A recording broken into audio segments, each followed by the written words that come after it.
বিধানসভা থেকে বই নিয়ে ফেরত না দেওয়ার অভিযোগে মমতা বন্দ্যোপাধ্যায়ের বিরুদ্ধে শাস্তিমূলক পদক্ষেপের হুঁশিয়ারি গ্রন্থাগার মন্ত্রী। বলতে পারবো যেটা জানি না সেটা কি করে বলবো?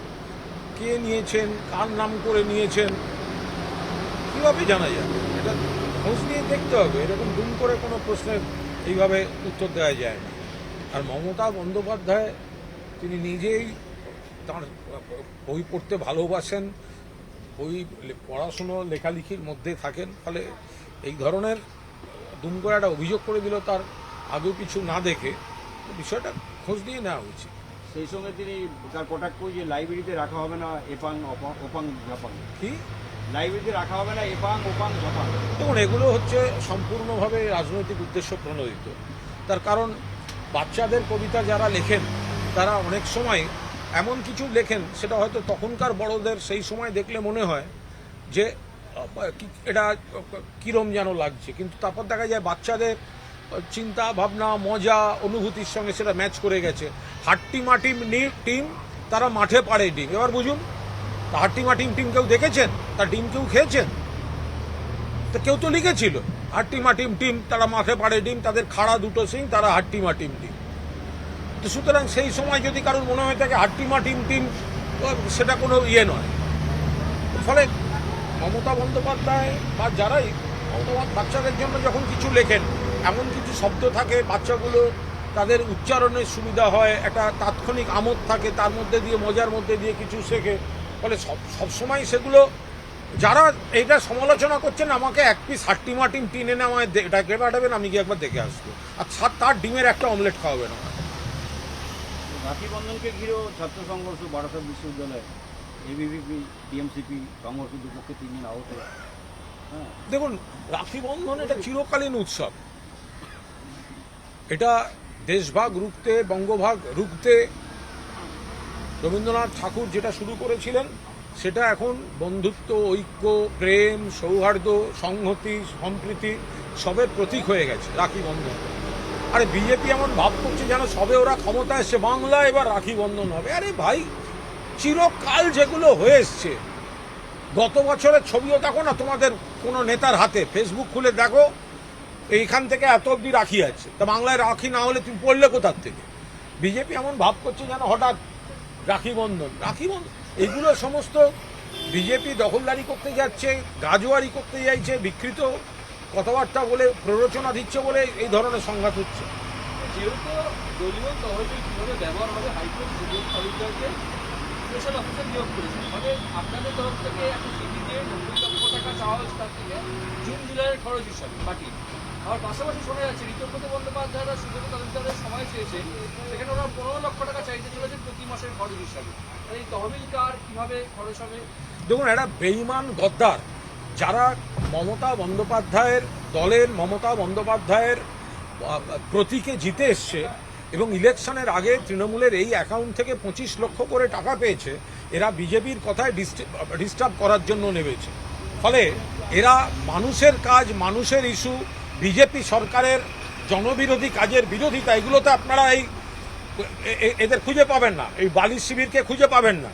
এরা হচ্ছে কীভাবে বিজেপির কথায় তৃণমূলের ক্ষতি করা যায়, তৃণমূলের কাজ আটকানো যায়, এইগুলো করার জন্য এদেরকে বিজেপি এই দালালগুলোকে ব্যবহার করছে।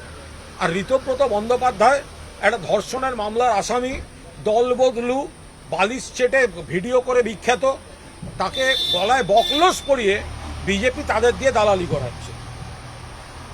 ভাষাদ্রোণীতে তৃণমূল কাউন্সিলরের কার্যালয়ে ভাঙচুরের অভিযোগ 113 নম্বর ওয়ার্ডের। হ্যাঁ, বিজেপি বিভিন্ন জায়গায় গুন্ডামি করছে, ভাঙচুর করছে, আক্রমণ করছে।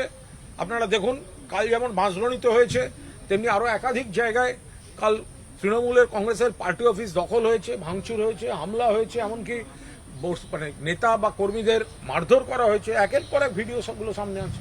দিলীপ ঘোষ বলছেন যে এত দামি হাতে বালা সোনার বালা পড়েন কেন? আমরা তো আংটি করতে ভয় পেতাম, আংটি করলে তো আঙুল কেটে নিই। বোকা বোকা কথাবার্তা। এখন দিলীপবাবুর যদি এই ধরনের সব কথাবার্তা হয়, তো এগুলো কে উত্তর দেবে বলুন? একদম অসার বস্তু যেগুলো, মানে এগুলো যত উনি বলেন তত ভালো। একটা মানুষ মনটা ভালো হয়ে যাবে, একটা হাসাহাসি, একটা বিনোদন। আসলে দিলীপবাবু প্রচারের আলো থেকে সরে গেছেন। এখন যারা শুভেন্দুবাবু, চিফ মিনিস্টার, অগ্নিমিত্রা পাল, এই ফুটপাথ টু সেই ফুটপাথ, বন্যা দেখতে গিয়ে এত সুন্দর রবীন্দ্রসঙ্গীত, বন্দে মাতরমের এত সুন্দর বন্যার জল দেখে প্রয়োগ, এগুলো করে প্রচারে যতটা এগিয়ে গেছেন, দিলীপ ঘোষ অনেকটা পিছিয়ে গেছে। সেই জন্য যত অবাস্তব কথাবার্তা বলে তিনি প্রচারে আসার চেষ্টা করছেন। এনসিপিআই মিলন সংসদকে নোটিশ জারি করলো লোকসভার সচিবালয়, সুপ্রিম কোর্টে গতকালে। ঠেলার নাম বাবাজি। এতদিন স্পিকার এবং সচিবালয় ঘুমোচ্ছিলেন। কালকে সুপ্রিম কোর্টে অভিষেক বন্দ্যোপাধ্যায়ের করা মামলা, আইনজীবী কল্যাণ বন্দ্যোপাধ্যায়রা দাঁড়িয়েছিলেন। ফলে সেই জায়গায় দাঁড়িয়ে যখন সুপ্রিম কোর্ট নোটিশ ইস্যু করেছেন, সেই ধাক্কায় ওদের স্পিকারও নোটিশ খেতে যাচ্ছিলেন, তখন কোনো ক্রমে সেটা সামাল দিয়েছেন। এখন তো ডবল নোটিশ খেয়ে বসে আছেন এক একজন রত্ন। একটা সুপ্রিম কোর্টের নোটিশ, একটা স্পিকারের নোটিশ। স্পিকার এই অসম্মানটা ডেকে আনলেন কেন? দুজন স্পিকার মানে অপূর্ব। এই দল বিরোধী, দলের ভেতরের, উল্টো দিকে দলের ভেতরের রাজনীতিকে খোঁচা দিতে গিয়ে স্পিকার পদটাকে যেভাবে ব্যবহার করছে ভারতীয় জনতা পার্টি, তাতে স্পিকাররা কিন্তু অকারণ বিতর্কে জড়াচ্ছেন। লোকসভা স্পিকার নোটিশ খেলেন, বিধানসভা স্পিকারের সিদ্ধান্তকে প্রভিশনাল বলে কলকাতা হাইকোর্ট দাগিয়ে দিল। স্পিকার একটা সম্মানের জায়গা, মানুষটিও ভালো বিধানসভায়, বাট উনি বিজেপি করেন, তাকে বিজেপির কথাগুলো শুনতে হয়। কিন্তু এই করতে গিয়ে লোকসভা স্পিকারকে সুপ্রিম কোর্টের নোটিশের ধাক্কায় তড়িঘড়ি নোটিশ ইস্যু করতে হচ্ছে।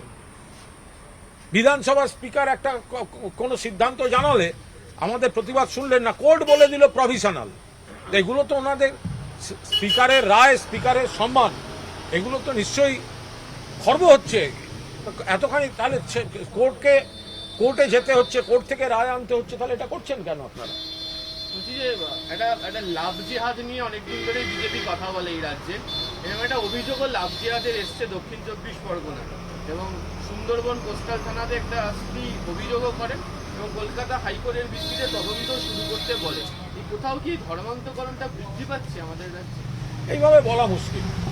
এখন প্রেম, ভালোবাসা, ভালো লাগা কোন ধর্মের, এগুলো তো ধর্ম, বর্ণ, জাত পাত, ধনী দরিদ্র সব ক্ষেত্রে তো এগুলো মাপকাঠি থাকে না। ফলে কোন ধর্মের কে কাকে ভালোবেসেছে, তিনি কোন ধর্মের, এবার লাভ জেহাদ বলে নেমে গেল জ্যাঠামশাইরা, বিরাট সমস্যা।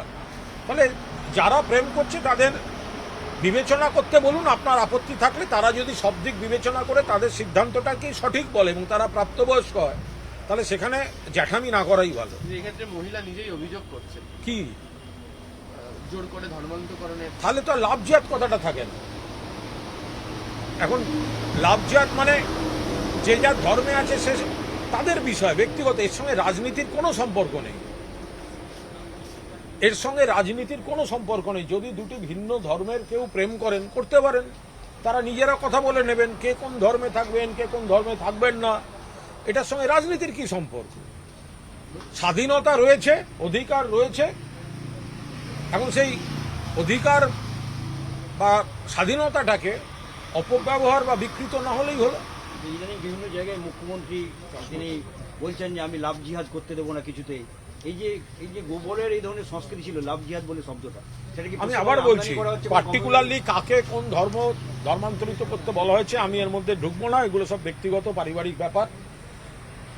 কেউ যদি মনে করেন আমি আমার ধর্মে থাকবো, তিনি তার ধর্মে থাকবেন। কেউ যদি মনে করেন আমি কোনো নতুন সিদ্ধান্ত নেব, তিনি নতুন সিদ্ধান্ত নেবেন। কিন্তু এই লাভ জেহাদ অমুক করতে দেব না, এই কথাগুলো খুব সমস্যার। আজকালকার দিনে কোন ছেলেটি কোন মেয়েটি কাদের ভালো লাগছে বা কোনোভাবে একটা বোঝাপড়া তৈরি হয়ে যাচ্ছে, সেখানে আমরা কেন নাক গলাতে যাব? দুই, যদি তাদের অভিভাবকদের মনেও হয়, শুভানুধ্যায়ীদের মনে হয় নাক গলাবেন, তারা তাদের পয়েন্টগুলো ছেলে মেয়েটিকে বলবেন। তারপরে তারা প্রাপ্তবয়স্ক বিবেচনা করে যদি তারা তাদের সিদ্ধান্তে অনড় থাকেন, থাকবেন। শুক্রবার তো আপনারা টিএমসিপির প্রতিষ্ঠা দিবস, ওই দিন আবার রাখি বন্ধন উৎসবও রয়েছে, তাই দুটোকে কি আপনারা একযোগে পালন করবেন? আমরা রাখি বন্ধনও পালন করব এবং তৃণমূল ছাত্র পরিষদের প্রতিষ্ঠা বার্ষিকীও পালন করব এবং সেখানে ওই আবার একই হবে, একদিকে মমতাদির নেতৃত্বে জনসমুদ্র, আর একদিকে কয়েকটা বেইমানের নেতৃত্বে প্লাস্টিকের চেয়ার। একজন আফগান নাগরিক ধরা পড়েছে নেপালে, নেপাল সীমান্তে। 4 বছরে ভারত তুলে তার যাবতীয় ডকুমেন্টস তৈরি করে নিয়েছে 4 বছরে। বলতে হবে কেউ এগুলো ধরুন এর সঙ্গে রাজনীতির কোনো সম্পর্ক নেই। এই ধরনের ঘটনা কোথায় কি ঘটছে সেগুলো এ করে পুলিশ প্রশাসন দেখবে। আর সোহমের বিরুদ্ধে মারধরের একের পর এক অভিযোগ সামনে আসছে। ওদের পয়সা না বিধায়ক সব থাকাকালীন তিনি মারধর আমি করেছেন। শুনেছি, আমি দেখেছি, কিন্তু যেহেতু আমি বিষয়টা জানি না বা খোঁজ নেওয়ারও অবকাশ হয়নি, ফলে বলতে হবে। ঘুষ নিতে গিয়ে ঝাড়গ্রামে একজন পুলিশ কর্মচারী 3 জন দালাল তার ধরা পড়ল, গ্রেপ্তার হয়েছে। আর যাদবপুরে যে বিজেপির যুব নেতা ঘুষ নিয়েছিল বা টাকা নিয়েছিল গৃহকর্তার কাছ থেকে, তারপর তার ফেরত দেওয়ার যে একটা অভিনব ভিডিও, যে 5 লাখ টাকা ফেরত দিচ্ছেন, গৃহকর্তা সেটা নিচ্ছেন এবং সেখানে একজন বলছেন আপনি ভালো করে টাকাটা বুঝে নিন, আপনার কষ্টার্জিত টাকা। তো সেখানে সেই তোলাবাজির কারণে তার বিরুদ্ধে আইনি ব্যবস্থা হবে না কেন? ফেরত দিয়েছে তো চাপে পড়ে, সেটাও তো প্রমাণিত যে টাকাটা নিয়েছিল, তাহলে আইনি ব্যবস্থা হবে না কেন?